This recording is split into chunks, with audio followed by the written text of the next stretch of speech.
Rhodes, the fate of Christianity. In 1522, the fate of the entire Christian world was decided on the tiny island of Rhodes. On June 26, 1522, the Great Siege began. A 100,000-strong Ottoman army, led by the ambitious Sultan Suleiman I the Magnificent, marched on the island, which served as the last Christian outpost in the eastern Mediterranean against this monstrous force, whose purple and green banners filled the horizon. Stood only 7,000 defenders, the Knights Hospitaller of the Order of St. John, commanded by Grand Master Philippe de Villiers de l'Isle Adam, as well as soldiers and armed citizens. The Sultan arrived on the island in July, and all hell broke loose.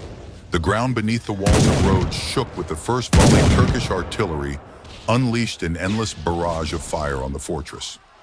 Each cannonball, weighing as much as a man, turned stones to dust, painting the Mediterranean sky in gray clouds of smoke. City blocks were reduced to rubble. The knights, divided by their national langues, fought to the death. The Grand Master, despite his advanced age, was everywhere, and his voice, hoarse but firm, inspired the fighters. The war was waged not only above ground, where the hot sun scorched their armor, but also underground. Turkish sappers blew up sections of the walls, creating breaches. In early September. The English bastion, a key defensive sector, collapsed. Immediately afterward, the first powerful assault followed. Thousands of janissaries poured into the breach like a red river. The knights, mustering superhuman willpower, launched furious counterattacks, luring the enemy into narrow passages. In September, at the height of the attacks on the Italian and Spanish bastions, the Ottomans lost tens of thousands of men. Blood soaked the ground beneath the rubble, and the assaults failed one after another. However, time was on the Sultan's side. The walls had turned to dust, food supplies were running low, and reinforcements from Europe never arrived. In the autumn, the situation became critical. A cold sea wind brought only hunger and the smell of gunpowder. Disagreements arose within the fortress. Some demanded surrender to save the civilian population, but Villiers de l'Isle Adam stood his ground, knowing that dignity was more important than life. Nevertheless, negotiations began on December 11th. However, the Ottomans soon broke the truce, launching a final, desperate assault on December 17th. The knights were able to repel it, but at the cost of unimaginable casualties.